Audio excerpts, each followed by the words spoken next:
கருப்பனின் அழகிய ராட்சசி.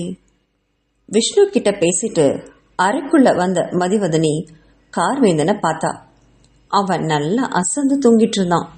அவனையவே பார்த்தபடி அவன் பக்கத்துல வந்து படுத்தா மதிவதனி. அப்படி படுத்தவ தன் கணவனை தலை முதல் கால் வரை பார்த்து ரசிச்சா.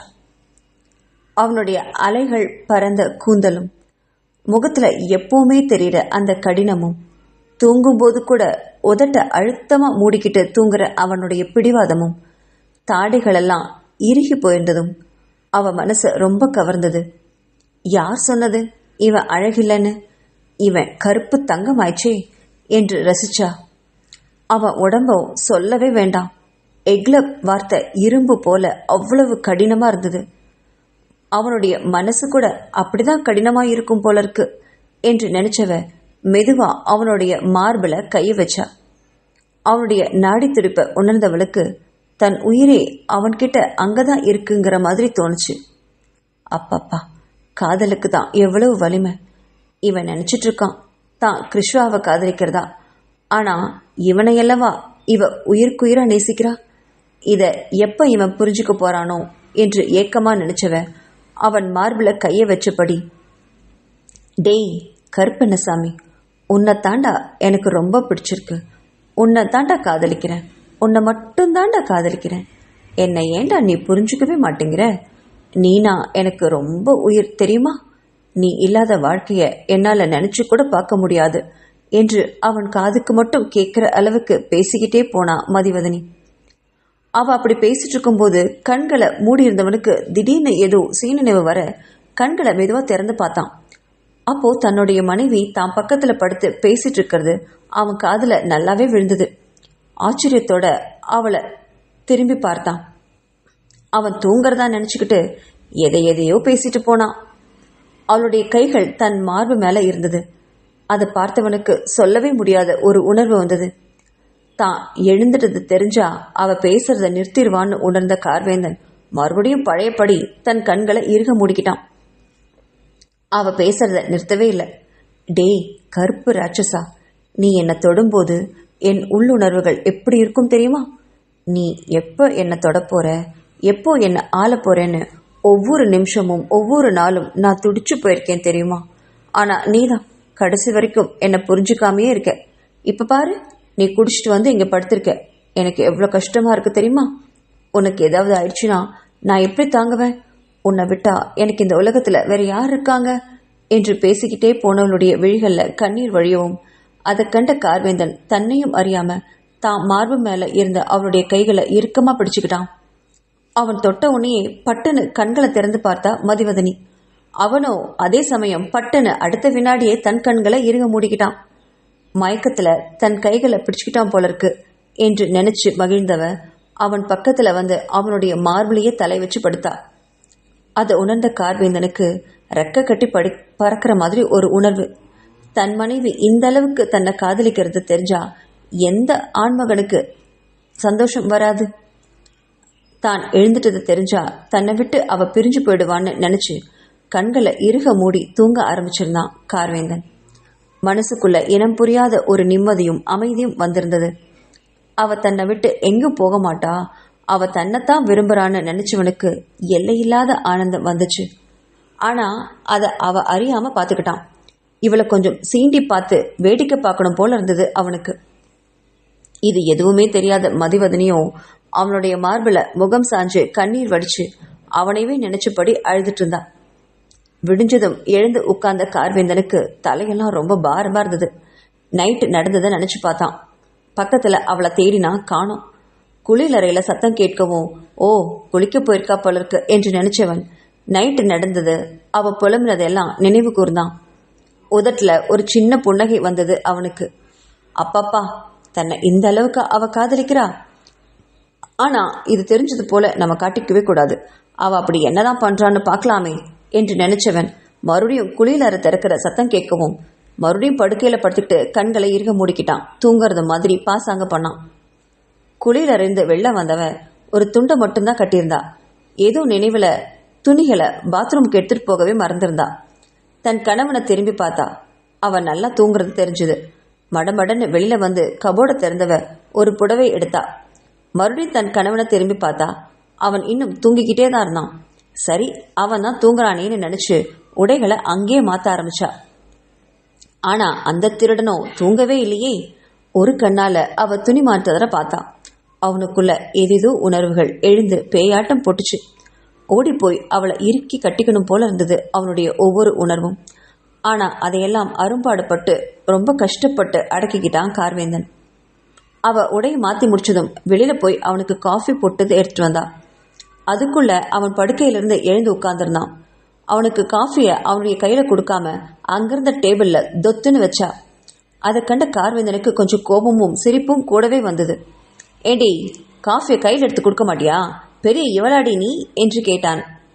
வீட்டுக்கு குடிச்சிட்டு வரவங்களுக்கெல்லாம் என் கையால பச்சை தண்ணி கூட கொடுக்க மாட்டேன், வேணும்னா நீங்களே போய் எடுத்துக்கோங்க என்று சொல்லிட்டு அங்கிருந்து விலகி போக நினைச்சா. உடனே அவளுடைய நீளமான பின்னலை பிடிச்சு இழுத்தான் கார்வேந்தன். அதை பார்த்து அதிர்ச்சியோட அவனை திரும்பி பார்த்தா. அவனை பார்த்தவ திகைச்சு போய் நின்னான். அப்படியே அந்த திருட்டு கண்ணன் தான் அப்படின்னு தோணுச்சு அவளுக்கு.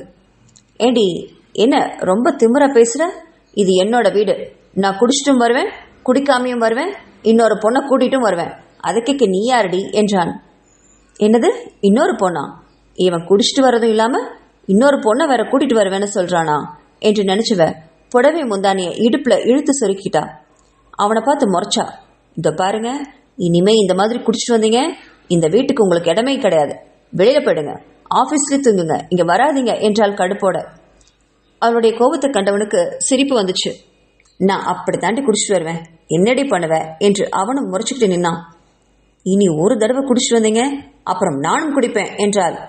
என்னது, நீயும் குடிப்பியா என்று ஆச்சரியத்தோட கேட்டவனை பார்த்து, ஆமா, ஏன் மது பாட்டில ஆம்பளைங்க மட்டும்தான் தூக்கணும்னு ஏதாவது சட்டம் இருக்கா என்ன? பொம்பளைங்களும் குடிக்கலாம்ல, நானும் குடிப்பேன், நீங்க குடிச்சா நானும் குடிப்பேன் என்று எதிர் சவால் விட்டா. ஓ என்று ஆச்சரியமா அவளை பார்த்தவன் மனசுக்குள்ள சிரிச்சுப்படி, சரி அதையும் தான் பார்க்கலாமே என்று சொன்னவன் வேற எதுவுமே பேசாம அங்கிருந்து காஃபியை குடிச்சிட்டு குளிர் அறைக்குள்ள போனான்.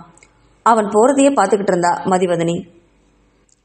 அதிகாலையிலேயே ரோஜா மாறன் ஜாகிங் எப்பவுமே போறத உணர்ந்து அங்க வந்து அவனுக்காக ஜாகிங் பண்ணிட்டு காத்துட்டு இருந்தா.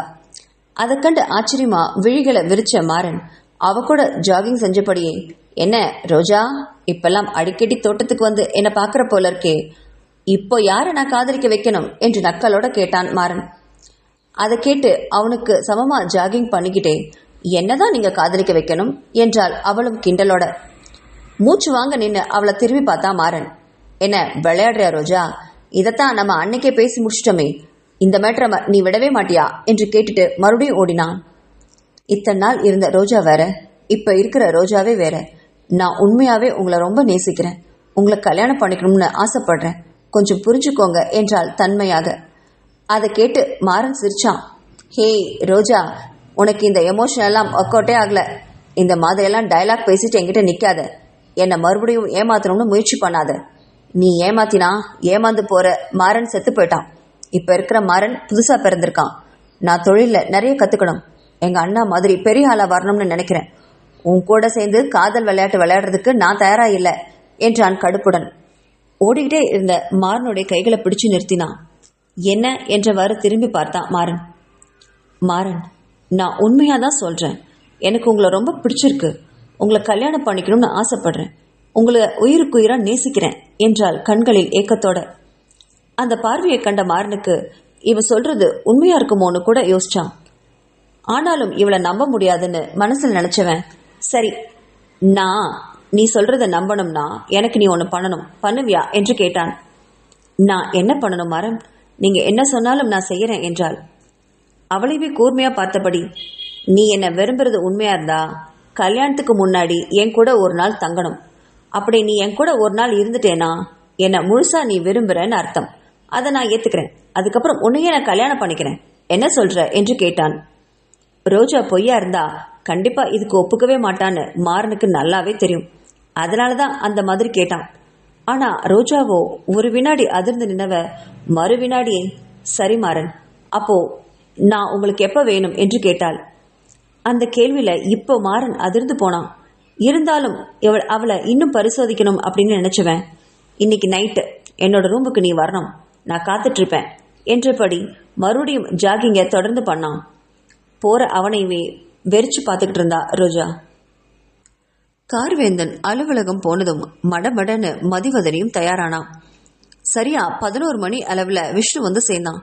மதிவதனிய கூப்பிட்டுக்கிட்டு அவன் விமானத்துல ஏற்ற போக ஒரு வினாடி தயங்கி நின்ன மதிவதனி, ஆமா, இப்படி விமானத்தை எடுத்துட்டு இங்க அரண்மனைக்கு வந்திருக்கீங்களே, அது அவருக்கு தெரிஞ்சா பிரச்சனை ஆயிடாதா என்று கேட்டாள். அதை கேட்டு விஷ்ணு புன்னகைத்தான். பயப்படாதீங்க நீ, நான் அரண்மனைக்கு வந்தது பாஸுக்கு நல்லா தெரியும். கொஞ்சம் இங்க வேலை இருக்குன்னு சொல்லிட்டு வந்திருக்கேன். அதே மாதிரி தாத்தா கிட்டையும் நம்ம வான்மதியை பார்க்க போறதா சொல்லிட்டேன். அவருடைய சம்மதத்தோட தான் நம்ம போக போறோம். அதனால எந்த பிரச்சனையும் வராது. நீங்க தைரியமா ஏறுங்க என்றான். விஷ்ணுவின் சாமர்த்தியத்தை வேந்தபடியே விமானத்துல ஏறி உட்கார்ந்தா. விமானம் கடலுக்கு மேல பறந்து ஒரு தீவுல நின்னுச்சு. அங்கிருந்து கப்பல் பயணம் பண்ணாங்க. அதுக்கப்புறம் விமான பயணம். மும்பை வந்து சேர்வதற்காக கிட்டத்தட்ட 1 மணி ஆயிடுச்சு. நல்ல வேலை, விமானங்கிறனால இந்த அளவு குறைவான நேரம் பிடிச்சதுன்னு மனசுல நினைச்சா. அங்கிருந்து கார்ல ஏறி உட்கார்ந்தா. விஷ்ணு காரை எடுத்துக்கிட்டு அந்த பழைய பங்களாவுக்கு போனான். அந்த வீட்டை பார்த்ததும் மதிவதனி ரொம்ப வருத்தப்பட்டா. யாரும் இல்லாம இந்த பங்களாவில் தனியாவா வான்மதி இருக்கா என்று நினைச்சத விஷ்ணு கிட்ட கேட்டா. ஆமா அண்ணி, இளமதி அம்மா தான் வான்மதிய ஹாஸ்பிட்டல்ல சேர்க்க வேண்டாம்னு சொன்னாங்களாம். வேற வழி இல்லாம பாஸ் இந்த மாதிரி ஒரு பங்களால குடி வச்சிருக்காரு. வாங்க உள்ள போகலாம் என்றான். வீட்டுக்குள்ள போகும்போதே கார்வேந்தனையும் இளமதியையும் மனசுல திட்டிட்டே போனா மதிவதனி. ஏற்கனவே வான்மதிக்கு புத்தி பேதலிக்கிறது. இவளை இன்னும் தனியா விட்டா இன்னும் அதிகமாகுங்கிற அறிவு கூடவா அவங்களுக்கு இல்லைன்னு நினைச்சபடியே உள்ள போனா. அங்க அந்த தாரா இவங்களை பார்த்து ரொம்ப திகைச்சு போய் விழிச்சா. அவளை பார்த்த விஷ்ணு கையில கொண்டு வந்திருந்த பெரிய பணக்கட்டை எடுத்து அவ கையில திணிச்சா. இந்த பாரு, நாங்க 2 பேரும் இங்க வந்துட்டு போறத யார்கிட்டையும் சொல்லக்கூடாது, புரிஞ்சுதா? இது கார்வேந்தனின் மனைவி என்றான். உடனே அவள் பயபக்தியோட கையெடுத்து கும்பிட்டா தாரா. பிறகு அங்கிருந்து ஒதுங்கி நின்னுட்டா. விஷ்ணுவும் மதிவதனியும் வான்மதி இருக்கிற அறைக்குள்ள போனாங்க. அவ சொற்றோரத்துல ஒரு பழைய நைட்டியை போட்டுக்கிட்டு தலைவிரி கோலமா உட்கார்ந்துட்டு இருந்தா. அவ கையில நிறைய பொம்மைகள். அதுல ஒரு பொண்ணு பொம்மையை எடுத்து கையில வச்சுக்கிட்டு அந்த பொம்மைக்கு தலைவாரி விட்டு பொட்டு வச்சுக்கிட்டு இருந்தா. இதையெல்லாம் பார்த்த மதிவதனிக்கு உயிரே போயிடும் போல் இருந்தது. எப்படி ஓடி ஆடிய பொண்ணு இப்ப இப்படி இருக்காளேன்னு நினைச்சவ வான்மதின்னு சத்தம் போட்டுட்டே ஓடி போய் அவளை மார்போடு அணைச்சு கட்டி பிடிச்சு அழுதா.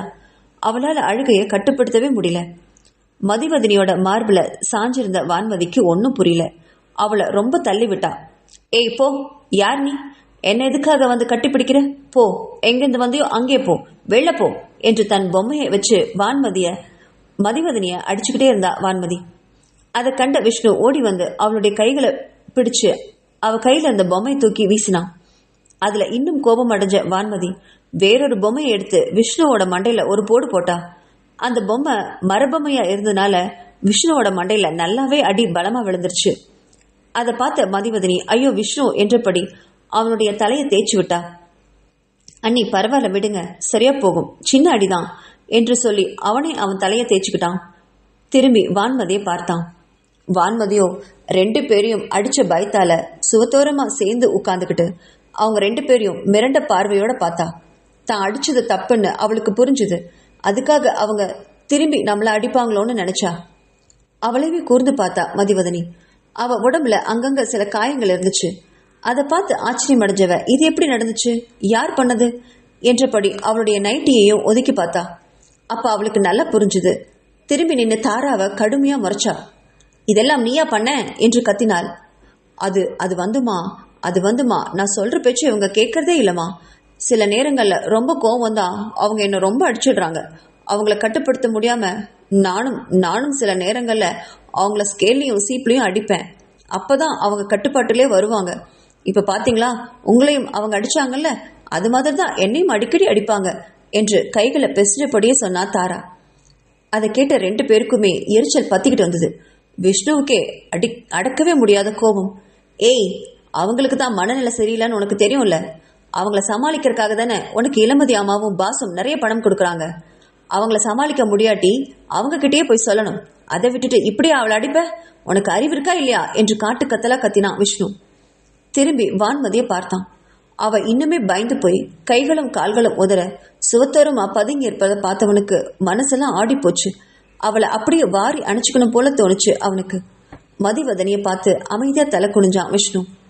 விஷ்ணுவோட நிலைமை மதிவதனிக்கும் புரிஞ்சுது. அவ வான்மதியை கூப்பிட்டு தன் மார்பில சாய்ச்சிக்கிட்டு அவளுடைய கூந்தலை ஒதுக்கி விட்டா. பிறகு வான்மதியை நல்லா குளிப்பாட்டி நல்ல ட்ரெஸ் போட்டு விட்டு தலையெல்லாம் சீவி பொட்டு வச்சு விட்டா. இதையெல்லாம் விஷ்ணு பார்த்துக்கிட்டு தான் இருந்தான். இப்போ வான்மதிக்கு தேவை நல்ல ஆறுதலும் நல்ல அரவணைப்பும். அதை கண்டிப்பா தாராவால கொடுக்கவே முடியாதுன்னு நினைச்சவன் இதுக்கு ஏதாவது வழி பண்ணணும்னு எண்ணினான். பிறகு அங்கிருந்த சமையல் கட்டுக்கு போன மதிவதனி வான்மதிக்கு பிடிச்ச உணவையெல்லாம் சமைச்சு அவளுக்கு ஊட்டி விட்டா. மணியை பார்த்தான். 5 ஆயிடுச்சு. அண்ணி, இப்பவே மணி 5. இப்போ நம்ம கிளம்பினாதான் அட்லீஸ்ட் 7 மணிக்காவது உங்களை நான் அரண்மனையில கொண்டு போய் விட முடியும். பாஸ் வந்துட்டார்னா இது தெரிஞ்சு போயிடும். அப்புறம் நம்ம நாளையிலிருந்து இங்க வரவே முடியாது. கிளம்பலாமா அண்ணி என்று அவசரப்படுத்தினான். அவளுக்குமே அது புரிஞ்சுது. ஆனா வான்மதியை தனியா விட்டுட்டு போக அவளால முடியல. திரும்பி தாராவை பார்த்தா. அவ இப்போ எப்ப வேணாலும் இவளை அடிப்பான்னு தெரிஞ்சுது. தாரா கிட்ட நெருங்கி வந்தா மதிவதனி. இதோ பார் தாரா, உனக்கு இன்னும் எவ்வளவு பணம் வேணும்னாலும் சொல்லு, நான் கொடுக்கறேன். அதை விட்டுட்டு வான்மதியை எந்த காரணத்தை கொண்டும் இனிமே அடிக்கவே கூடாது, புரிஞ்சுதா? உன்னை ரொம்ப தொந்தரவு பண்ணா எனக்கு ஃபோன் பண்ண, நான் வரேன். இல்ல விஷ்ணு சார் வருவாரு. அதை விட்டுட்டு எந்த காரணத்தை கொண்டும் கை நீட்டுற வேலையெல்லாம் வச்சுக்கவே கூடாது. அப்படி நீ பண்ண அப்புறம் நான் போலீஸ்ல கம்ப்ளைண்ட் பண்ணிடுவேன் என்று மிரட்டினாள். ஐயோ அம்மா, போலீஸா? அதெல்லாம் வேண்டாம்மா. இதுக்கு மேல நான் அவங்கள அடிக்க வாய்ப்பே இல்லை. இப்போ நைட்டு அவங்கள சாப்பிட வச்சுட்டு தூக்க மருந்து கொடுத்துருவேன். அவங்க நைட் நல்லா தூங்கிடுவாங்க. இனி காலையில தான் அவங்க எந்திரிப்பாங்க என்றால் பயந்தபடி. சரி, காலையில இன்னும் நேரத்திலே வர பார்க்கலாம் என்று விஷ்ணுவை பார்த்து நாளிலிருந்து கொஞ்சம் சீக்கிரமா வந்துடலாம் விஷ்ணு என்றாள்.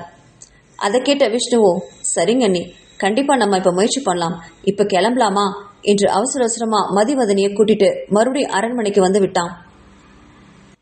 அரண்மனைக்குள்ள வந்து தன்னோட அறையில வந்து பார்த்த மதிவதனி கார்வேந்தன் இன்னும் வரலன்னு புரிஞ்சுக்கிட்டா. அப்பாடா என்று பெருமூச்சு விட்டபடி இரவு சமையல சமைக்க ஆரம்பிச்சா. இரவு ஒரு 10 மணி அளவுல கார்வேந்தன் வந்தான். ஆனா வரும்போதே அவன் கூட ஒரு பொண்ணையும் கூட்டிட்டு வந்தான். அதை பார்த்து அவளுக்கு ஒன்னும் புரியல. திருன்னு விழிச்சா. அவளை பார்த்துக்கிட்டே அவ பக்கத்துல வந்த கார்வேந்தன், காலையில நீ ஒன்னு சொன்னியே, நான் என்ன பண்ணாலும் திருப்பி பண்ணுவேன். நான் நேத்து குடிச்சதுனால நீயும் குடிப்பேன்னு சொன்னல.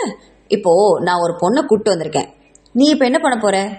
இங்க இருந்து போய் உன் கிருஷ்ணாவை கூப்பிட்டு வர போறியா என்று நக்கலோட கேட்டான் கார்வேந்தன். அவன் கேட்டதுல ரொம்பவுமே கடுப்பான மதிவதனி கார்வேந்தனுக்கு பின்னாடி நின்றிருந்த பொண்ணை பார்த்து முறைச்சா. ரொம்ப கவர்ச்சியான உடையில மார்பும் தொடையும் தெரிய உடை அணிந்துக்கிட்டு நின்றுட்டு இருந்தா. உதட்டுல லிப்ஸ்டிக் வேற. அந்த லிப்ஸ்டிக்கோட கரை கார்வேந்தனோட ஷர்ட்லயும் இருந்தது. வரும்போதே ஒட்டிக்கிட்டே வந்திருப்பாங்க போல இருக்கு என்று மனசுல கோபத்தோடையும் ஆத்திரத்தோடையும் நினைச்சுவ. ஹேய், இங்க எதுக்கடி வந்த நீ என்று அவள்கிட்ட பாய்ந்தா. அதை கேட்ட கார்வேந்தன் ஆச்சரியம் அடைஞ்சான். ஹேய், உன்கிட்ட நான் தானடி பேசிட்டு இருக்கேன், அப்போ என்கிட்ட பேசு, அங்க ஏண்டி போற என்று அவன் இடையில வரவும் அவனை முடிஞ்ச மட்டும் தள்ளி விட்டா. நீங்க இந்த விஷயத்துல தலையிடாதீங்க, இனிமே எவளும் உன் கூட வரவே கூடாது என்றவள் அவளை பார்த்து அடிக்க கையை ஓங்கிட்டபடி வேகமா முன்னேறினான். அதை கண்ட கார்வேந்தன் திகைச்சு போய் அப்படி நின்னான். இவளுக்கு கராத்தே தெரியுங்கிறது கார்வேந்தனுக்கு நல்லா தெரியும். ஆனா வந்த பொண்ணுக்கு கராத்தே தெரியாதே, இவ ஏதாவது பண்ணிட்டா என்று நினைச்சு பயந்தவன் 2 பேருக்கும் நடுவில் போய் நின்னான். ஹேய், எது வந்தாலும் வாயில பேசுடி, என்னடி பழக்கம் இது, கை நீட்டுற பழக்கம் என்றான் எகிரிக்கொண்டு. இங்க பாருங்க, நான் ஏற்கனவே ரொம்ப கோவத்துல இருக்கேன், மரியாதையா தள்ளி போய் நில்லுங்க, இல்ல அவளுக்கு விழற அடி உங்களுக்கும் விழுகும் என்றால் கண்கள் சிவக்க. அதை கேட்ட கார்வேந்தன் ரொம்பவே அதிர்ந்து போனான். வாய்க்குள்ள சிரிச்சுக்கிட்டான். என்னடி, என்னையே அடிப்பியா நீ என்று கேட்டதுமே கையை ஓங்கிட்டா. அதை கண்டவன் மேலும் அதிர்ந்தவன், ஏய் ராட்சசி, என்னையே அடிக்க வரையா நீ என்று சத்தமிட்டபடி அவளுடைய கைகளை இறுக்கமா பிடிச்சு பின்னாடி முறுக்கி விட்டான் கார்வேந்தன். வாயில பேசுறதா இருந்தா வாயில பேசுடி, எதுக்கடி கை நீட்டுற என்றான். இங்க பாருங்க, இந்த வீட்டுக்கு நான் தான் மருமக, உங்களுக்கு நான் தான் பொண்டாட்டி. என்ன தவிர இந்த வீட்டுக்கு வேற எவ்வளவு வரக்கூடாது. வேற எந்த பொண்ணையாவது நீங்க ஏறெடுத்து பார்க்கவும் கூடாது. அப்படி பார்த்தீங்க உங்களையும் கொன்னுடுவேன், வர்றவளையும் கொன்னுடுவேன் என்று அவன் கையில தன் கை மாட்டிக்கிட்டு வலி பின்னி எடுத்தாலும் அதை பல்ல கடிச்சிட்டு பொறுத்தபடி உருமினா அவ வலியால துடிக்கிறத பார்த்து அவளுடைய கைகளை விட்டபடி, இப்ப நான் என்ன தாண்டி பண்ணணும் சொல்லு என்றான். அப்படி வாங்க வழிக்கு, மரியாதையா அந்த பொண்ணை வெளியில அனுப்புங்க, இல்ல நான் என்ன பண்ணுவேன்னு எனக்கே தெரியாது என்றால் கண்கள் சிவக்க. இப்படி இருவருடைய சண்டையும் பார்த்த அந்த பொண்ணு பயந்து பின்வாங்கினான். டார்லிங் டார்லிங், இது என்ன இப்படி ஒரு ராட்சசிய கல்யாணம் பண்ணி இங்க கூட்டு வந்திருக்கீங்க? எனக்கு இங்க இருக்கவே பயமா இருக்கு, நான் போறேன் என்றபடி அடுத்த வினாடியே அவ ஓடி போனான். அவ அப்படி ஓடுறத பார்த்து சிரிச்சா மதிவதனி. அவளுடைய சிரிப்பை கண்டவனுக்கு கோவம் வந்துச்சு. ஏண்டி, அது எப்படி? அது நீயும் உன் புருஷன் கூட படுக்க மாட்டேன், உன் புருஷன் கூட எவ படுக்க வந்தாலும் ஒத்துக்க மாட்டேன். நல்ல ஒரு பழமொழி இருக்குடி, தானும் படுக்க மாட்டா தள்ளியும் படுக்க மாட்டான்ற மாதிரி. என்ன விளையாடுறியா நீ? எனக்கு ஏன் சந்தோஷம் முக்கியம். மரியாதையா நீ வந்து படு, இல்ல போனவளை கூப்பிடு பொடி என்றான். வாய்க்குள்ள சிரிப்பை அடக்கினபடி அவனை பார்த்து முறைச்சா மதிவதனி. ஓ, தாராளமா நான் வரேன். ஆனா அதுக்கு முன்னாடி கிருஷ்ணா விஷயத்துல இனிமே நீங்க தலையிடவே மாட்டேன்னு எனக்கு சத்தியம் பண்ணி கொடுக்கணும். அப்படின்னா நான் வரேன் என்றாள். அதை கேட்டு ஆத்திரத்தின் எல்லைக்கே போனான் கார்வேந்தன். இவெல்லாம் திருந்தவே மாட்டான்னு நினைச்சவன், ஏண்டி புருஷன் என் கூட படுக்கிறதுக்கு உனக்கு நான் அக்ரிமெண்ட் போடணுமா? போடி, ஒன்னும் நீ எனக்கு தேவையே இல்லை, போடி போ என்றவன் அவள் எடுத்து வச்ச உணவை சாப்பிட உட்கார்ந்தான். ஏய், சாப்பாடு போட்டு தொலை, எனக்கு பசிக்குது என்றான். அவன் சாப்பிடாம அப்படியே போயிடுவான்னு நினைச்சா. ஆனா அவன் சாப்பிட உட்காரவும் அவளுக்கு ரொம்ப ஆச்சரியமாவும் சந்தோஷமாவும் இருந்தது. அவன் தட்டில் 2 சப்பாத்திகளை எடுத்து வச்சா. அதை சாப்பிட்டுட்டு தன்னோட அறைக்கு போனவன் படுத்த உடனே அடுத்த வினாடி தூங்கி போயிட்டான். இந்த தூக்கத்துக்கு தான் இத்தனை ஆர்ப்பாட்டம் பண்ணானாக்கும் என்று மனசுல அவனை திட்டினபடியே அவனை பார்த்துக்கிட்டே அவளுடைய படுக்கையில படுத்தா. இரவு முழுவதும் அவளுக்கு தூக்கமே வரல. வான்மதியை நினைச்சு ரொம்ப கவலைப்பட்டா. நாளைக்கு காலையில சீக்கிரமாவே கிளம்பிடணும், இன்னைக்கு மாதிரி லேட் பண்ணக்கூடாது, வான்மதி கூட ரொம்ப நேரம் இருக்கிற மாதிரி இனி பார்த்துக்கணும் என்று முடிவு செஞ்சவ அப்படியே கண்ணயர்ந்தா மதிவதனி. அரண்மனையே இரவுல மூழ்கி இருந்தது. ஆள் நாடமாட்டமே இல்லாம ரொம்ப அமைதியா இருந்தது. அங்கங்கு இரவு விளக்குகள் மட்டும் அரண்மனைய பிரகாசமா வச்சிருந்தது. யார் கண்ணுக்கும் புலப்படாம ரோஜா மெதுவா தன்னை வெகுவா அலங்கரிச்சுக்கிட்டு மாறனோட அறைக்கு முன்னாடி வந்து அவனுடைய அறைக்கதவை தட்டினான். அப்போ இரவு 12 மணி இருக்கும். அவ வருவான்னு கொஞ்சம் கூட எதிர்பார்க்காத மாறன் கதவை திறந்து அவளை பார்த்து அதிர்ந்து போய் நின்னான். ஹேய் ரோஜா, நிஜமாவே நீ வந்திருக்கியா? நான் காண்றதொன்னும் கனவில்லையே என்றான். அவனை காதலோட பார்த்த ரோஜா, நீங்க தானே சொன்னீங்க நான் உங்களை உண்மையா நேசிச்சா வரணும்னு, அதான் வந்துட்டேன் என்றவள் உள்ள வந்து கதவை தாழ் போட்டா. மாறனுக்கு கை காலெல்லாம் உதறிச்சு. அவன் ஏதோ விளையாட்டுக்கு சொன்னான், இவன் என்னடானா நிஜமாவே வந்து நிக்கிறாளே, அப்படின்னா இவ உண்மையாலுமே தன்னை காதலிக்கிறாளோ இல்ல விளையாடுறாளா என்று நினைச்சபடி அவளையவே கூர்மையா பார்த்தான். ரோஜாவோ கண்ணம் சிவக்க மாறனை பார்த்து வெக்கப்பட்டா. ரோஜா வெக்கப்படுறத பார்த்து மாறன் அதிர்ந்தே போனான். ஐயோ, தன்னை தேடி ஒரு பொண்ணு படுக்கை அறைக்கும் வரைக்கும் வந்திருக்காளே அப்படின்னு நினைச்சவனுக்கு அவனுக்குள்ளேயும் வெட்கம் தாங்க முடியாம வந்தது. மேலும் ரோஜாவை பரிசோதிக்க நினைச்சு, நீ நிஜமாதான் சொல்றியா? நான் இன்னைக்கு அது வந்து நம்ம 2 பேரும் சேர்ந்து தப்பு பண்ணா உனக்கு பரவாயில்லையா என்று திக்கி திணறினா மாறன். அதை கேட்டவ சிரிச்சுக்கிட்டே மாறனோட படுக்கையில வந்து ஒய்யாரமா உட்கார்ந்தா. நான் நிஜமாதான் சொல்றேன், நான் உண்மையாலுமே உங்களை நேசிக்கிறேன், உங்களை கல்யாணம் பண்ணிக்கணும்னு ஆசைப்படுறேன், என் புருஷன் கிட்ட தானே என்ன கொடுக்கறேன், வாங்க வந்து எடுத்துக்கோங்க என்றாள். அதை கண்ட மாறனுக்கு நம்பவே முடியாத அதிசயமா இருந்தது. அவளுடைய கன்னத்தை மெதுவா தொட்டு பார்த்தான். அவ வெட்கத்தால சிவந்து போனான். அவளுடைய இதழ்களை மெதுவா தடவி பார்த்தான் மாறன். பிறகு அந்த உதட்டுல அவளுக்கு அவனையும் அறியாம ஒரு அழகான முத்தத்தை அவள் இதழ்கள்ல பரிசளித்தான். அதுல சொக்கி போன ரோஜா மாறனுடைய மார்புல அழகா சாஞ்சா. அவளை இறுக்கமா அணைச்சுக்கிட்டான் மாறன். தான் காண்றது கனவா நினைவான்னு கூட அவனுக்கு தெரியல. தான் இத்தனை வருஷம் ஆசைப்பட்ட ஒரு பொண்ணு இன்னைக்கு தன்னை நோக்கி வந்திருக்காங்கிறத அவனால நம்ப முடியல. அவன் கட்டி பிடிச்சப்போ ரோஜாவோட சேலை அவ மார்பிலிருந்து விலகுச்சு. அதை கண்ட மாறன் அதை எடுத்து அவள் தோளோட அதை போத்திக்கிட்டான். பிறகு ரோஜாவை எழுப்பி நிக்க வச்சான். ஹேய், எனக்கு இது போதும் ரோஜா. எப்போ நீ என்ன தேடி இவ்வளோ தூரம் வந்துட்டியோ, என்ன ஆனாலும் சரி, நீ தான் என்னுடைய மனைவி. நீ இப்போ உன்னோட அறைக்கு போ. நேரம் வரும்போது பெரியவங்க கிட்ட பேசி நம்ம கல்யாணத்தை முடிவு பண்ணிக்கலாம் என்ன என்றான். ரோஜா மாறனை நம்பவே முடியாம பார்த்தா. ஹேய், நான் நிஜமா தான் சொல்றேன், நான் உன்கிட்ட சும்மா விளையாட்டுக்கு தான் நீ வருவியா இல்லையான்னு பார்த்தேன் என்றவன் அவள் தோலை பற்றி தன் மார்போடு அணைச்சுக்கிட்டான். நீ என்னுடைய ரோஜா, கல்யாணத்துக்கு முன்னாடி உன்னை தப்பா நான் பயன்படுத்திக்கவே மாட்டேன், வா என்றபடி அவளை கூட்டிட்டு போய் அறைக்கு விட்டு வெளியே நிக்க வச்சான். நீ கிளம்பு ரோஜா என்றான்.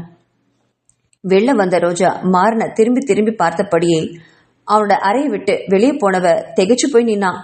ஏன்னா அங்க தனக்கு எதிரில் ரௌத்ரமா நின்றுட்டு இருந்தா அவளுடைய அன்மா செல்வமதி. அவளையும் அறியாம அரைவாசல்ல நின்றுட்டு இருந்த மாறனையும் ரோஜாவையும் மாத்தி மாத்தி பார்த்த செல்வமதிக்கு ஆத்திரம் பத்திக்கிட்டு வந்தது. என்னடி இது கன்றாவி என்றவள் வேகமா ஓடி வந்து ரோஜாவோட கன்னத்துல பலார்னு ஒரு அறை விட்டு அவளுடைய கூந்தலை பிடிச்சா. அதை பார்த்த மாறனுக்கு ஆத்திரம் தாங்க முடியல. ஓடி வந்து ரோஜாவை செல்வமதி கிட்ட இருந்து பிரிச்சு விட்டான். அத்தை, இப்ப எதுக்கு ரோஜாவை அடிக்கிறீங்க? எங்களுக்குள்ள எந்த தப்பும் நடக்கல. எதுவும் புரியாம இப்படி அவளை அடிக்கிறத நிறுத்துங்க. நானும் ரோஜாவும் ஒருத்தர் காதலிக்கிறோம். எதிர்காலத்துல நாங்க கல்யாணம் பண்ணிக்க போறோம் என்றான் மாறன். அதை கேட்ட செல்வமதிக்கு தன் மகள் மீது ஆத்திரம் வந்தது.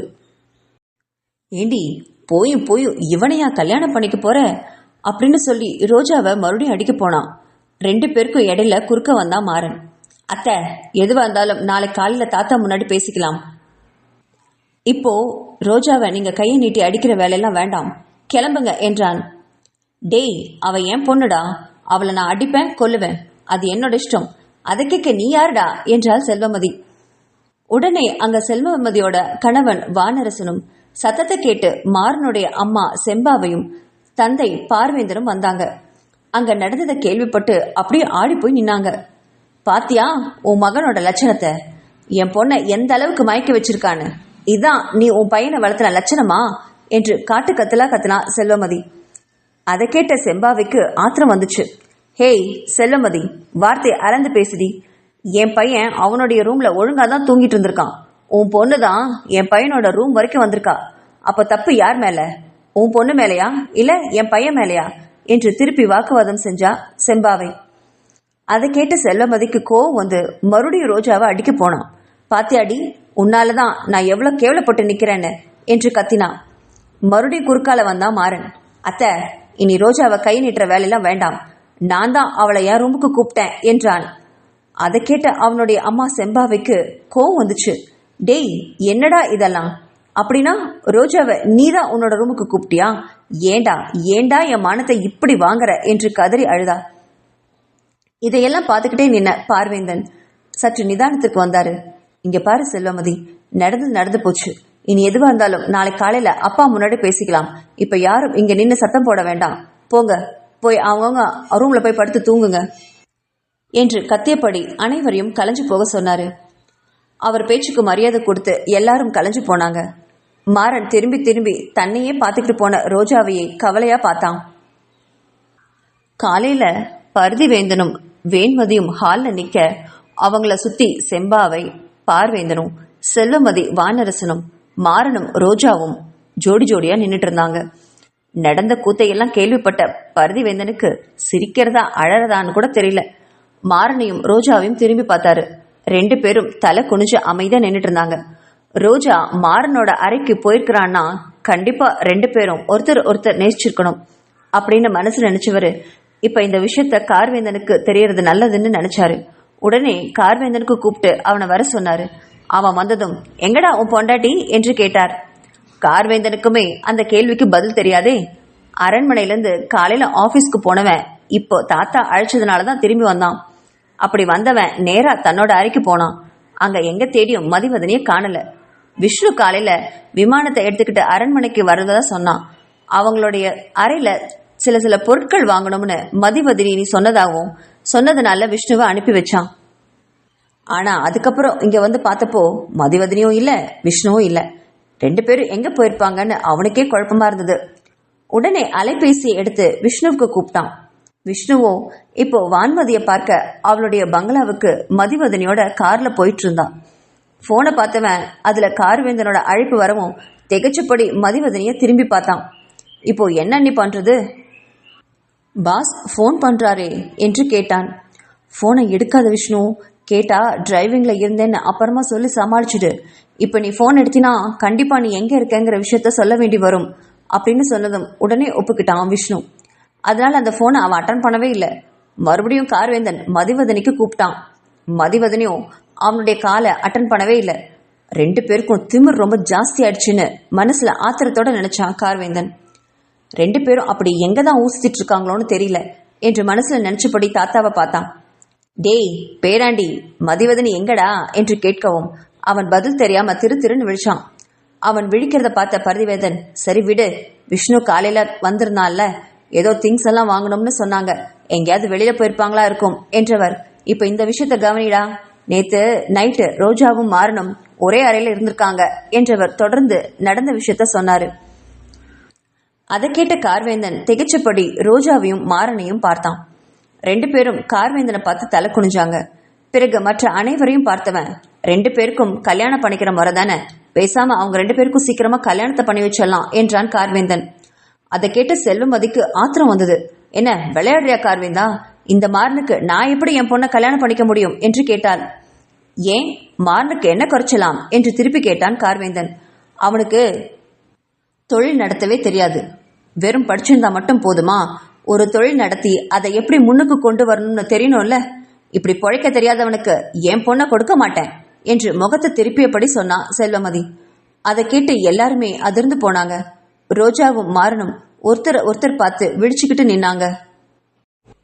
செல்வமதி சொன்னதை கேட்ட கார்வேந்தன், என்னத்த பேசுறீங்க, இந்த சொத்துல அவனுக்கும் பங்கு இருக்கு, இங்க நான் என்ன தொழில் பண்றேனோ அந்த தொழில் எல்லாமே அவனுக்கு சொந்தம், அதை புரிஞ்சும் மாறன சாதாரணமா எடை போட்டு பேசுறீங்களே என்று கேட்ட கார்வேந்தனிடம், அதெல்லாம் வாசவன் தாண்டா, சொத்துல பங்கு இருக்குன்னு எனக்கும் தெரியும், ஆனா அந்த சொத்தெல்லாம் மாறன் கையில கிடைச்சா அதை சரியா பார்த்துப்பான்னு உன்னால உறுதியா சொல்ல முடியுமா என்று கேட்டாள் செல்வமதி. அவ அப்படி கேட்டப்போ கார்வேந்தன் கொஞ்சம் விழிச்சான். ஏன்னா மாறன் இன்னும் விளையாட்டுத்தனமாவே இருந்தான். அவனை நம்பி ஒரு சில அலுவலகங்களை அவன் பொறுப்புல விட்டிருந்தான். ஆனா அதனை எல்லாமே அவன் சரியா கவனிக்காம வீட்டுல இருந்துகிட்டு அவனுடைய அழகையும் உடலையும் பாதுகாத்துக்கிட்டு டிவி கேம்னு பொழுது போக்கிட்டு இருந்தாக்கான். அந்த அலுவலகத்துல பல தவறுகள் நடந்துட்டு இருந்தது. அத கார்வேந்தன் தான் இப்பவும் சரி பண்ணிட்டு இருக்கான். இப்ப வரைக்கும் அதெல்லாம் அவனுக்கும் நல்லாவே தெரியும். ஆனா இப்ப இருக்கிற சூழ்நிலையில இதெல்லாம் செல்வமதி கிட்ட அவன் சொல்ல விரும்பல. அத்தை, மாறன் இப்போ சின்ன பையன், கொஞ்ச நாள் ஆனா எல்லா பொறுப்பும் தானா வந்துடும், அதுக்காக அவனை மட்டமா எடை போடாதீங்க என்றான் கோபத்துடன். அதை கேட்ட செம்பாவையும் பார்வேந்தனும் கார்வேந்தனை நன்றியோட பார்த்தாங்க. ஆனா செல்வமதி கார்வேந்தன் சொல்றத எதையுமே ஒப்புக்கல. கல்யாணத்துக்கு மறுப்பு சொல்லிக்கிட்டே இருந்தா. அதை கேட்ட கார்வேந்தனுக்கு ஒரு பெருமூச்சு தான் வந்தது. சரிதான் அத்தை, இப்போ இவங்க 2 பேருக்கும் கல்யாணம் பண்ணி வைக்க என்ன பண்ணலாம் அதை சொல்லுங்க என்று அவன் முடிவா கேட்கவும் ஒரு நிமிஷம் நல்லா யோசிச்சா செல்வமதி. பிறகு சுத்தியும் நின்னவங்கள ஒரு தடவை பார்த்தவ கார்வேந்தனை திரும்பி பார்த்து, இப்போ மார்வேந்தனுக்கு வயசு 25 தான் ஆகுது, என் பொண்ணுக்கு 21 ஆகுது, இன்னும் 2 வருஷம் அவனை உன் பொறுப்புல வச்சுக்கோ, அவனுக்கு எல்லாத்தையும் கத்துக்கொடு, அவன் மேற்பார்வையில தொழில் நல்லா நடக்கட்டும், அந்த 2 வருஷம் தொழில் கத்துக்கிட்டு அவன் நல்லபடியா இருந்தானா என் பொண்ணு ரோஜாவை அவனுக்கு கல்யாணம் பண்ணி கொடுக்கறேன் என்றாள்.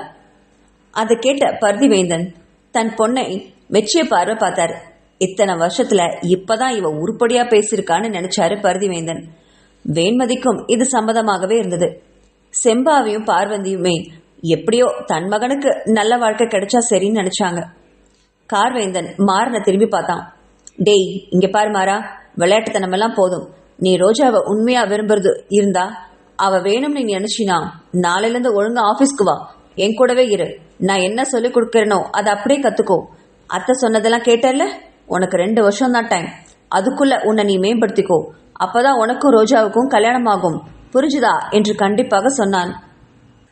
அதை கேட்டவன் எப்படியோ தனக்கு ரோஜா கிடைச்சா சரின்னு நினைச்சு சரிதான் அண்ணா, நாளிலிருந்து நான் ஆபீஸ்க்கு ஒழுங்கா வரேன் என்றான். அவன் அப்படி சம்மதம் சொன்னதும் கார்வேந்தன் சந்தோஷத்தோட எல்லார்கிட்டையும் விடை பெற்றுட்டு கிளம்பினான். அதுக்கப்புறம் எல்லாரும் கலைஞ்சு போக பரதிவேந்தனும் வேண்மதி மட்டும் தனியா இருந்தாங்க. எப்படியோ நம்ம மாறனுக்கு நல்லபடியா ஒரு வாழ்க்கை அமைஞ்சுது என்றாள் வேண்மதி. ஆமா வேண்மதி, உன் பொண்ணு செல்வமதி அவ வாழ்க்கையில இன்னைக்குதான் தெளிவா அறிவா யோசிச்சு பேசியிருக்கா. ரோஜாவை மாறன் ரொம்ப விரும்புறான் போல இருக்கு, ரோஜாக்காகவாது கண்டிப்பா அவன் நல்லபடியா தொழில் கத்துப்பாங்கிற நம்பிக்கை எனக்கு இருக்கு என்றார் பரதிவேந்தன். வேண்மதியும் அதை கேட்டு பெருமூச்சு விட்டார். கார்வேந்தன் அங்கிருந்த தன்னோட அறைக்கு வந்தவன் எல்லா அறையும் சுத்தி சுத்தி பார்த்தான். இன்னும் அவ வந்திருக்கவே இல்லை. மறுபடியும் போனு கூப்பிட்டான். 2 பேரும் சாமத்தியமா போன் எடுக்கல. அவனுக்கு பயங்கர கோபம். அப்படி எங்க தான் போயிருப்பாங்க 2 பேரும்னு நினைச்சு மனசுல அவங்கள திட்டினபடியே தன்னோட அலுவலகத்திற்கு கிளம்பினான்.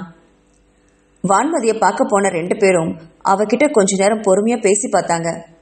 மதிவதனி வான்மதியை நல்லா குளிக்க வச்சு சுத்தப்படுத்திட்டு அவளை ஒரு நாற்காலியில உட்கார வச்சா. அவளோ மதிவதனியை பார்க்காம கையில இருக்கிற பொம்மையை வச்சு விளையாடிட்டு இருந்தா. கையில இருந்த பொம்மைய மெதுவா வாங்கினா மதிவதனி. ஆனா அதை அவ கொடுக்காம, போடி, எனக்கு வேணும், இது என்னோட பொம்மை என்றாள் வான்மதி. சரி சரி, அதை நீயே வச்சுக்கோ. ஆனா இங்க பாரு வான்மதி, நான் யாருன்னு உனக்கு தெரியுதா என்று கேட்டாள். அவளை நிமிர்ந்து பார்த்தா வான்மதி. நல்லா யோசிச்சு பாறேன், என்ன இதுக்கு முன்னாடி எங்கேயாவது பார்த்திருக்கியா? என்ன உனக்கு நினைவு இருக்கா என்று மறுபடியும் அதே கேள்வி கேட்டா. அவளைவே கூர்மையா பார்த்துட்டு இருந்த வான்மதி அவ முகத்துல பலார்னு ஓங்கி அடிச்சா. அந்த திடீர் தாக்குதலை அவ எதிர்பார்க்கவே இல்லை. அதிர்ந்து போய் விழித்தா மதிவதனி. கன்னத்தை பிடிச்சபடி வான்மதியை பரிதாபமா பார்த்தா. அதை பார்த்த விஷ்ணுவுக்கு அவளை பார்க்கவே பாவமா இருந்தது. அண்ணி, ரொம்ப வலிக்குதா அண்ணி, மன்னிச்சுக்கோங்க என்று கேட்டான். அடடா, இல்ல விஷ்ணு, அவ அடிச்சது கூட எனக்கு வலிக்கல. ஆனா இவளை இந்த நிலைமையில பாக்குறோம்னு நினைக்கும் போதுதான் மனசு ரொம்ப வலிக்குது. இதுக்கு வேற வழியே இல்லையா விஷ்ணு? என்ன பண்ணா என்னோட வான்மதி பழைய நிலைமைக்கு வருவா? எனக்கு ஒண்ணுமே புரியலையே என்று கலங்கி போய் பேசினா. அண்ணி, கவலைப்படாதீங்க. எனக்கு தெரிஞ்ச இங்க ஒரு டாக்டர் இருக்காரு, மனநிலை ஸ்பெஷலிஸ்ட். அவர்கிட்ட ஒரே ஒரு தடவை நம்ம வான்மதியை கூட்டிட்டு போலாமா, காமிக்கலாமா என்றான். உடனே அவளுடைய கண்கள் பளிச்சிட்டது. கிளம்பலாம் விஷ்ணு, அவர் எங்க இருக்காரு, நம்ம இப்பவே போய் பார்க்கலாம் என்றால் பரபரப்போட. ஐயோ அண்ணி, இப்ப போக முடியாது. அவர்கிட்ட அப்பாயின்மெண்ட் எல்லாம் வாங்கிட்டு தான் போக முடியும். உடனே எல்லாம் நம்ம போன உடனே பார்த்துட மாட்டாரு. நீங்க கொஞ்சம் அமைதியா இருங்க. அதுவும் இல்லாம இன்னைக்கு ரொம்ப லேட் ஆயிடுச்சு. இன்னைக்கு ஹாஸ்பிட்டல் போயிட்டு வீட்டுக்கு போறதெல்லாம் நடக்காத காரியம். ஏற்கனவே பாஸ் காலையில இருந்து நிறைய தடவை நம்மளுக்கு கூப்பிட்டுட்டாரு. நம்ம இன்னைக்கு வீட்டுக்கு போலாம். நீ டாக்டர் கிட்ட நான் பேசி அப்பாயின்மெண்ட் வாங்கிடுறேன். அவர் என்னைக்கு வர சொல்றாரோ அன்னைக்கு நம்ம வான்மதியை கூட்டிட்டு போலாம், சரியா என்று கெஞ்சலுடன் கேட்டான்.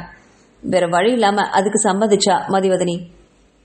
அதுக்கப்புறம் எத்தனையோ முறை வான்மதி கிட்ட பேச முயற்சி பண்ணான். ஆனா ஒவ்வொரு முறையும் வான்மதி மதிவதனியை அடிச்சுக்கிட்டே இருந்தா. வேற வழி இல்லாம தாராவை கவனத்தோட பாத்துக்க சொல்லிட்டு அங்கிருந்து 2 பேரும் கிளம்பினாங்க. எப்பவும் போல இன்னும் கார்வேந்தன் வீட்டுக்கு வந்திருக்க மாட்டான்ற நினைவோடையே வீட்டுக்கு வந்தா மதிவதனி. ஆனா என்ன ஒரு அதிசயம், கார்வேந்தன் வீட்டுல தான் இருந்தான்.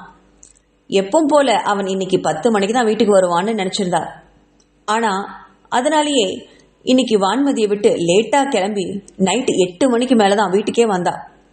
கார்வேந்தனை தன்னோட அறையில பார்க்கவும் அதிர்ச்சியோட அப்படியே திகைச்சு விழிச்சா. அவளைவே பார்த்தபடி எழுந்து வந்தான் கார்வேந்தன். என்னடி 2 பேரும் காலையிலிருந்து எங்க போய் ஊசிட்டு வரீங்க என்றவன் அவளுடைய திருன்னு விழிச்ச பார்வைய பார்த்ததும், அப்படி எங்க தாண்டி போனீங்க, சொல்லி தொலை என்று ஆத்திரத்தோட கத்தினான்.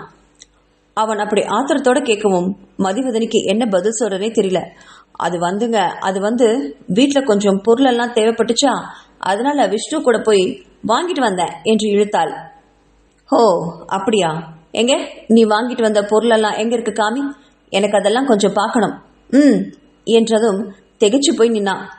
பொருள் வாங்கினாதானே காட்டுறதுக்கு, இப்ப என்ன பண்றதுன்னு விழிச்சுப்படி யோசிச்சா. அவ யோசிக்கிறத பார்த்த கார்வேந்தன், என்னடி ரொம்ப பலமா யோசிக்கிற போல இருக்கு, அடுத்தது என்ன போய் சொல்லாம்னு நினைக்கிறியா என்று கேட்டான் நக்கலுடன். அதெல்லாம் ஒண்ணுமில்லையே, நான் பொருள் வாங்கலான்னு தான் போனேன். ஆனா எனக்கு பிடிச்சது அங்க எதுவும் கிடைக்கல, அதனால அப்படியே வந்துட்டேன் என்றாள் சமாளித்தாள். அதை கேட்டதும் அவன் கண்கள் பளிச்சிட்டது. அடேங்க அப்பா, டக்கு டக்குன்னு போய் சொல்றியே, சரியான நாடகக்காரிதான் நீ என்றவன் தன்னோட அலைபேசி எடுத்து விஷ்ணுவுக்கு கூப்பிட்டான். அதை ஸ்பீக்கர்லயும் போட்டான். என்னடி முழிக்கிற, உன் கூட சேர்ந்து அந்த தடிய விஷ்ணுவும் தானே வந்தான், இரு அவனுக்கு கால் பண்ணிருக்கேன், அவன் என்ன போய் சொல்றான்னு கேட்கலாம் என்றான் கார்வேந்தன். அதை கேட்டதும் ரொம்பவுமே அதிர்ந்து போய் நின்னா மதிவதனி. ஐயோ, இப்ப விஷ்ணு என்னெல்லாம் போய் சொல்ல போறானோ, இவன் கிட்ட நம்ம எப்படியெல்லாம் மாட்டிட்டு முழிக்க போறோமோ என்று நினைச்சவ மறுபக்கம் ரிங் போறதை பார்த்து பயந்தபடி நின்னா. கார்வேந்தனும் மதிவதனியோட முகத்தையும் அந்த ரிங் போய்கிட்டு இருந்த போனையும் மாறி மாறி பார்த்துக்கிட்டு மார்பின் குறுக்க கைகளை கட்டினபடி நின்றுட்டு இருந்தான். கொஞ்ச நேரம் கழிச்சு போன் எடுத்தான் விஷ்ணு. பாஸ் பாஸ் சொல்லுங்க பாஸ் என்று கேட்டவன் கிட்ட, ஆமா எங்க தம்பி இருக்கீங்க இப்போ என்று கேட்டான். அது பாஸ், நான் வீட்டில் தான் இருக்கேன், வீட்டுக்கு வந்துட்டேன் என்றான். ஓ சரி, நான் ஃபோன் பண்ணும்போது நீ ஏன் எடுக்கல என்று அடுத்த கேள்வி கேட்டான். அது பாஸ், நான் டிராஃபிக்ல இருந்தேன் பாஸ், அதான் ஃபோன் எடுக்க முடியல. நான் வீட்டுக்கு வந்துட்டு உங்களை கூப்பிடலான்னு நினைச்சேன், அதுக்குள்ள நீங்களே கூப்பிட்டுட்டீங்க என்றான். ஓ சரிதான், ஆமா காலையிலேருந்து எங்கே போன என்று கேட்டான். நானா பாஸ், நான் சும்மா கொஞ்ச நேரம் அரண்மனையில் இருந்தேன்னா வேலையெல்லாம் இருந்துச்சு. அண்ணி ஏதோ பொருளெல்லாம் வாங்கணும்னு சொன்னாங்க, வாங்கிட்டு வந்து அவங்களுக்கு கொடுத்துட்டு நான் வீட்டுக்கு வந்துட்டேன் என்றான். ஆ என்ன சொன்ன, மறுபடியும் சொல்லு என்றான் கிண்டலாக. பாஸ், நான் பொருளெல்லாம் வாங்கி கொடுத்துட்டு வீட்டுக்கு வந்துட்டேன் பாஸ் என்றான் விஷ்ணு. ஹோ அப்படியா, சரி நாளைக்கு நம்ம ஆஃபீஸில் பேசிக்கலாம், இப்போ ஃபோனை வச்சுடு என்றபடி ஃபோனை வைத்தவன் திரும்பி மதிவதனை பார்த்து முறைச்சான். அவளுக்கோ கை காலெல்லாம் உதர்ச்சு. இன்னைக்கு இவ இப்படி இக்கட்டில் மாட்டிக்குவோம்னு அவ கொஞ்சம் கூட எதிர்பார்க்காதனால அடுத்து என்ன போய் சொல்லலாம்னு மண்டைக்குள்ள தீவிரமா யோசிச்சபடி நின்றுட்டு இருந்தா மதிவதனி. அவ அப்படி யோசிச்சுட்டு இருக்கிறத பார்த்த கார்வேந்தனுக்கு சிரிப்பும் கோபமும் சேர்ந்தே வந்துச்சு. அப்படி இவ எங்கதான் போயிருப்பா? உண்மை சொன்னா இவளை நாம அப்படி என்னதான் செஞ்சிருவோம். ஆனா அவ இப்படி உண்மையை பேசுறதுக்கு தயங்குறதுக்கு காரணம் என்னவா இருக்கும்னு கொஞ்ச நேரம் அமைதியா யோசிச்சவனுக்கு திடீர்னு ஒன்று தோணுச்சு. ஒருவேளை அந்த கிருஷ்ணாவை சந்திச்சிருக்க போயிருப்பாளோ என்று நினைச்ச மறு வினாடியே அவளை பார்த்தவன், ஏண்டி அந்த கிருஷ்ணாவை பார்க்க போனியா என்று கேட்டான். அடுத்ததான் என்ன பொய் சொல்லி இவனை சமாளிக்கலான்னு அதுலேயே யோசிச்சுட்டு இருந்தவளுக்கு கிருஷ்ணாங்கிற பேரை கேட்டதும் இவன் என்ன ஒளர்றான் என்று நினைச்சபடி, என்னது கிருஷ்வாவா என்று திருப்பி கேட்டா. அதாண்டி உன் பழைய லவ்வர் கிருஷ்வா. பழைய லவ்வர் தானா இல்ல இன்னும் அது தொடர்ந்துகிட்டு தான் இருக்கா என்று நக்கலோட இழுத்தபடி கேட்டான் கார்வேந்தன். அதை கேட்டவளுக்கு ஆத்திரம் பத்திக்கிட்டு வந்தது. லூசா இவன் என்று நினைச்சபடி, என்னையும் உங்களை மாதிரி நினைச்சிட்டீங்களோ? நீங்க தான் பொண்டாட்டி இருக்கும்போதே இன்னொரு பொண்ணை தேடி போவீங்க. எனக்கெல்லாம் அந்த குணம் இல்லை சாமி. புருஷன் நீங்க குத்துக்கல்ல மாதிரி இருக்கும்போது நான் எதுக்கு இன்னொருத்தனை தேடி போகணும் என்று காட்டுக்கத்தலா கத்தினான். அதை கேட்டவனுக்கு கண்கள் பளிச்சிட்டது. அதுக்கு என்னமா பண்ண முடியும்? எனக்கும் குத்துக்கல்ல மாதிரி அழகான ஒரு பொண்டாட்டி எதிர்க்க இருக்கதான் செய்யறா. ஆனா என்ன பிரயோஜனம்? நான் தான் அவளை தொட்டதே இல்லையே. அப்படி இருக்கும்போது என்னோட ஆசைய நான் தீர்த்துக்க வேண்டாமா? அதனால நான் வேற பொண்ணை தேடி போறேன் என்றான் நக்கலுடன். ஆனா நீதான் சாமியாராச்சே, உனக்கு தான் எந்த உணர்வும் வராதே. புருஷனை பட்னி போட்டுட்டு காலையிலேருந்து சாயங்காலம் வரைக்கும் ஊர் சுத்திட்டு வர்றதுன்னு உனக்கு ரொம்ப பிடிக்கும். உனக்கெல்லாம் என்னோட கவலை எங்கிருந்து புரிய போகுது என்றான்.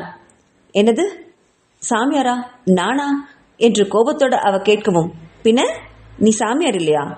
எனக்கு என்னவோ உனக்கு அந்த மாதிரி எந்த உணர்வும் இருக்கிற மாதிரியே தெரியலையே என்றான் உதட்ட பிதிக்கினபடி. அன்னைக்கு அவன் தூங்குறதா நினைச்சுக்கிட்டு அவ புலம்புனத இன்னைக்கு நினைவு கூர்ந்துதான் இன்னைக்கு அவளை வம்புக்கு இழுக்கிறான். ஆனா அவளோ இவன் தொட்டா தனக்கு எந்த உணர்வும் வராதா? முட்டாள் மாதிரி ஒளர்றான் இவன். எப்ப இவன் தொடுவான்?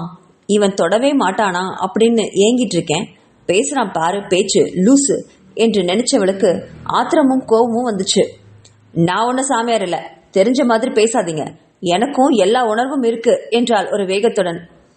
அதை கேட்டவன் உதட்டுல சிரிப்போட, ஓ அப்படியா, எங்க உனக்கு உணர்வு வருதான்னு நான் பார்க்கவா என்றபடி அவள் பக்கத்துல விரைந்து வந்து அவளை இழுத்து கட்டி பிடிச்சான். அவன் அப்படி திடீர் தாக்குதல் செய்வான்னு எதிர்பார்க்காதவ கொஞ்சம் மிரண்டு போனான். அவளை கட்டி பிடிச்சவன் இடுப்புல தன்னோட கைகளை சுத்திக்கிட்டான். தன் மீது முழுவதும் அவளை இருக்க அணைச்சபடி அவள் தலையிலிருந்து உதடு வரைக்கும் தன் விரல்களால கோலம் போட்டான். அவனுடைய தொடு உணர்வால மெய் சிலிர்த்து போனா மதிவதனி. எதுவும் புரியாம அவனை விரிந்த விழிகளோட பார்த்துக்கிட்டே நின்னான். விரல்களால கோலம் போட்டுக்கிட்டே வந்தவன் இறுதியா அவளுடைய உதட்டுல கை வைக்கவும் அந்த மென்மையான உதட்ட தன் கையால சுண்டி இழுத்தான். அந்த வழியில முணுமுணுத்தவளை கூர்ந்து பார்த்தபடி அவள் தன் இதழ்களை பதிச்சான். ரொம்ப நேரம் அந்த இதழ்களை சுவைச்சான்.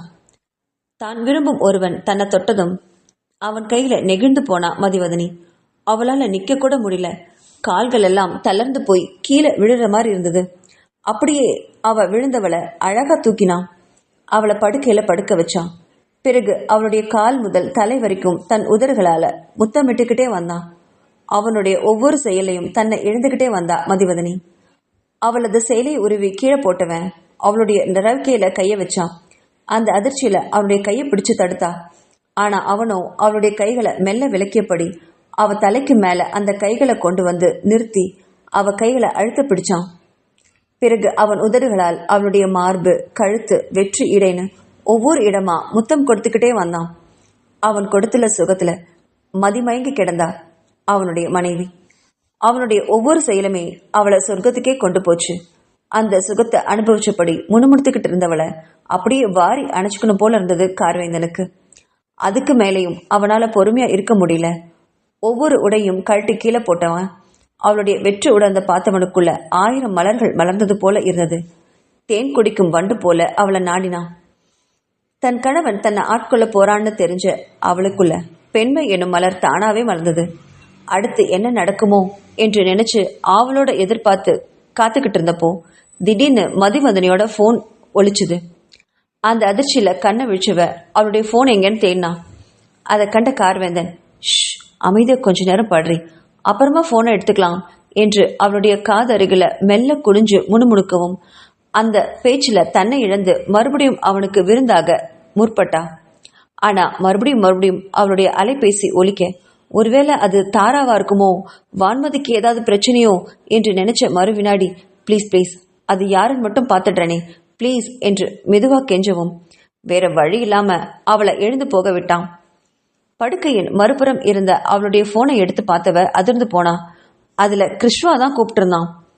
இந்த நேரத்துல அவன் ஏன் கூப்பிடணும்னு நினைச்சவ பக்கத்துல இருக்கிற கார்வேந்தனை பார்த்தா. அவனும் அவளைவே பார்த்தபடி உட்காண்டிருந்தான்.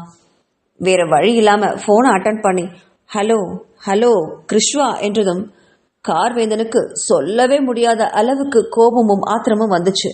இந்த படுக்க அறையில கூட அவன்தான் இருக்கான், நான் இல்ல என்று நினைச்சபடி மறு வினாடியே அவளை விட்டு விலகி தன் உடைகளை எடுத்து போட்டுக்கிட்டு அங்கிருந்து விலகி நின்னான்.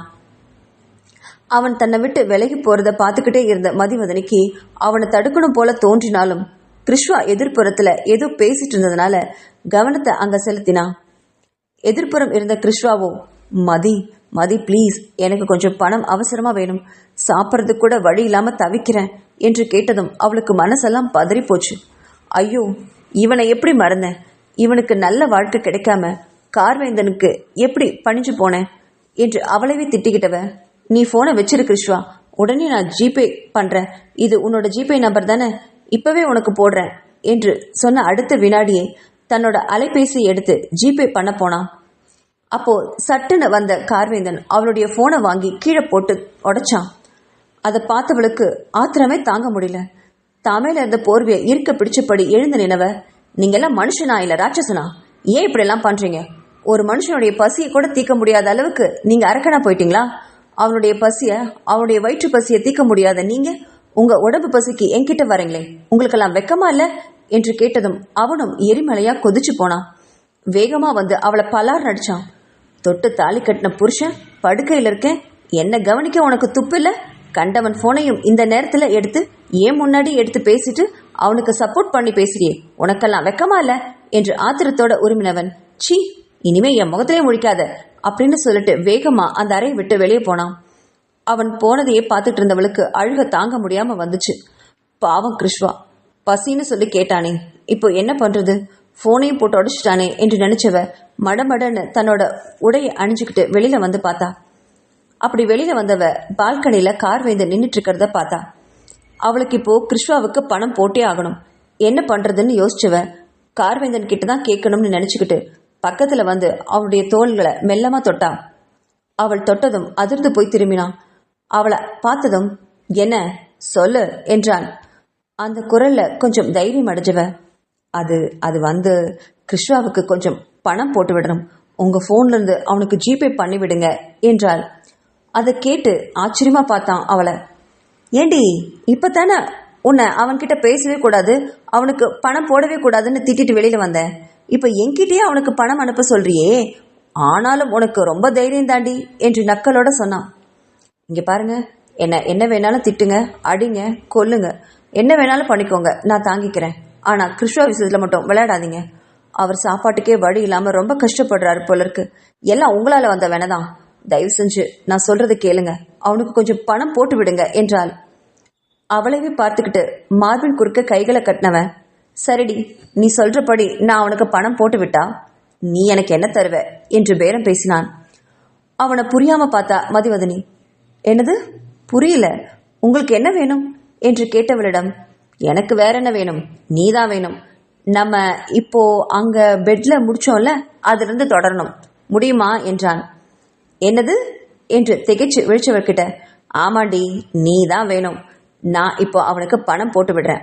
ஆனா அதுக்கப்புறம் அந்த கிருஷ்வா இனி உன் வாழ்க்கையில வரவே கூடாது. இதுக்கு சம்மதம்னா சொல்லு, நான் பணம் போடுறேன் என்றான். இப்போதைக்கு நீங்க பணம் போட்டு விடுவீங்க, ஆனா அதுக்கப்புறம் அவனுடைய வாழ்க்கையில நீங்க தலையிட்டு அவனுக்கு வேலை கிடைக்காம பண்ணிடுவீங்க. அதுக்கு நீங்க பணம் போடாமையே இருக்கலாம் என்றாள் கோபத்தோட. அதை கேட்டு ஆத்திரம் அடைஞ்ச கார்வேந்தன், சரிதாண்டி, அப்ப நீ அதை விட்டுட்டு போய் படுத்து தூங்கு. அவன் பசியிலே கிடக்கட்டும், காலையில பேசிக்கலாம் என்றான். கொஞ்சம் கூட இரக்கமே இல்லாம அவன் பேசுறத கேட்டவளுக்கு இவன் மனுஷனா இல்ல மிருகமானு தோணுச்சு. இங்க பாருங்க, சும்மா விளையாடாதீங்க. இப்ப ரொம்ப பசிக்குதுன்னு அவன் கேட்கறான். அவன் அப்படி பசியில இருக்கும்போது என்னால் எப்படி நிம்மதியா தூங்க முடியும்? தயவு செஞ்சு கொஞ்சம் புரிஞ்சுக்கிட்டு அவனுக்கு ஜிபே பண்ணி விடுங்க என்றாள். அதாண்டி நானும் சொல்றேன், அவனுக்கு நான் பணம் போட்டு விடுறேன். ஆனா அதுக்கப்புறம் அவன் வாழ்க்கையில வரக்கூடாது. நீ நான் சொன்னபடி கேட்கணும். முடியும்னா சொல்ல, இல்லாட்டி கிளம்பு என்றான். வேற வழி இல்லாம இப்போதைக்கு கிருஷ்ணாவோட பசிய நம்ம போக்கே ஆகணும்னு நினைச்சுவ. சரி, நீங்க பணம் போடுங்க, நீங்க சொல்றபடி நான் கேட்கிறேன் என்றாள். அந்த பதில்ல கார்வேந்தனுக்கு எதிலோ சாதிச்சு விட்ட திருப்தி கிடைச்சது. உடனே தன்னோட போனை எடுத்து அவனுக்கு ஜிபே பண்ணிவிட்டான். அதை அவகிட்டையும் காட்டினான். அதை பார்த்து திருப்தி அடைஞ்சவ அவனை கூர்மையா பார்த்தா. அவனுக்கு அவளை பார்த்து சிரிப்பு தான் வந்துச்சு. என்னடி, ரெடியா, நம்ம பெட்ரூமுக்கு போகலாமா என்று நக்கலோட கேட்டான் கார்வேந்தன்.